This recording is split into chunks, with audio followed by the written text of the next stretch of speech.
المحسب يقصد صلوا على الله الله لي الله لي لمن والي يا مولاي صلوا على هذا النبي محمد صلوا على الله لي الله لي لمن والي يا مولاي صلوا على هذا النبي محمد صلوا على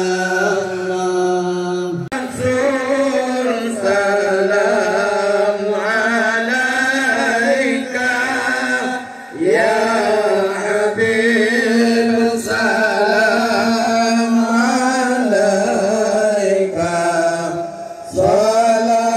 صلوات الله عليك يا نبي سلام عليك يا رسول سلام عليك يا حبيب سلام عليك صلوات الله عليك أشرق البدر علينا فاختفت منه البدور أشرق البدر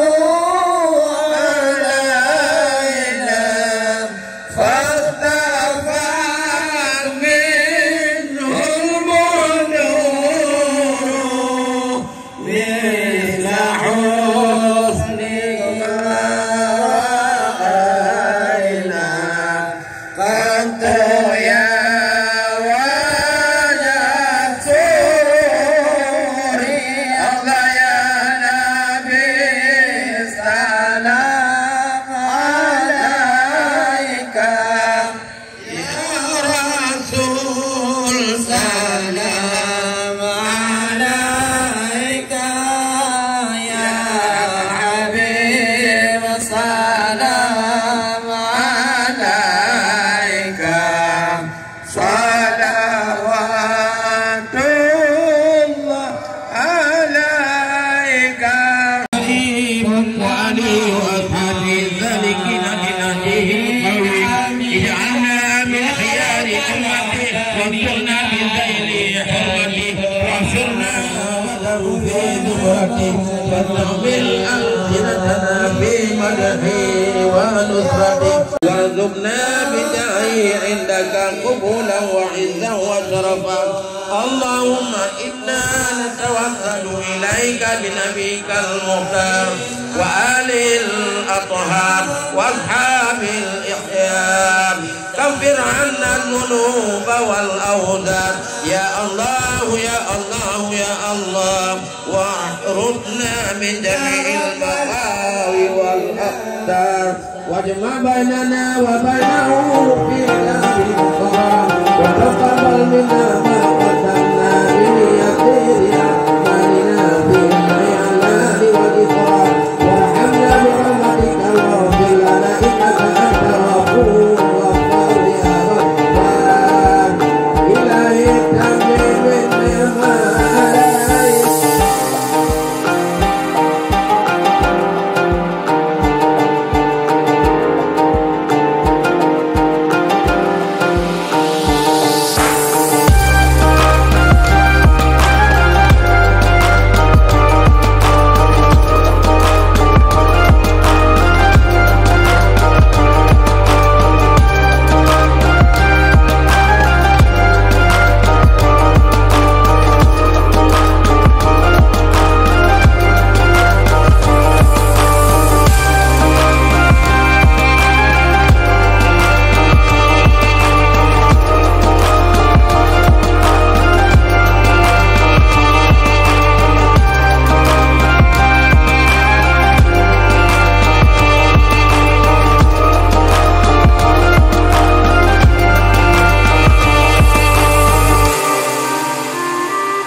Karena yang awal yang pernah pejut Tuhan, badana ke asai terjadi segala-gala.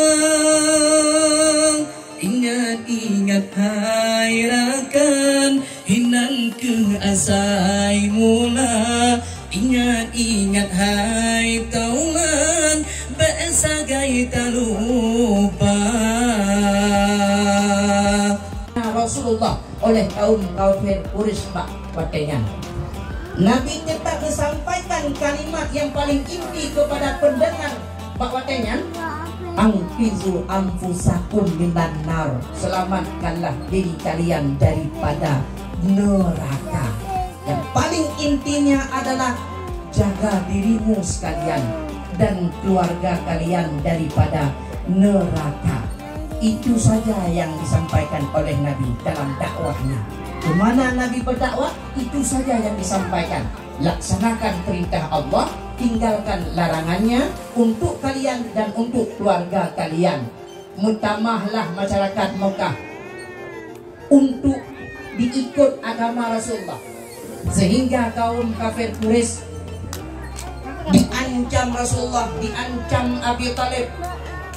Ipakat gantau pemuda ditawarkan oleh kafir Quraisy untuk ikut Rasulullah dan digantau dengan pemuda kaum kafir Quraisy. Tetapi han Nabi izin le Abi Talib berjaga dengan God Nabi Muhammad sallallahu alaihi wasallam. Akhirnya han berhasil ditempuh jalannya kaum kafir Quraisy, maka diculiklah satu persatu sahabat Nabi, di antaranya Bilal bin Rabah. Karena Bilal bin Rabah diikut ajaran Nabi Muhammad, taat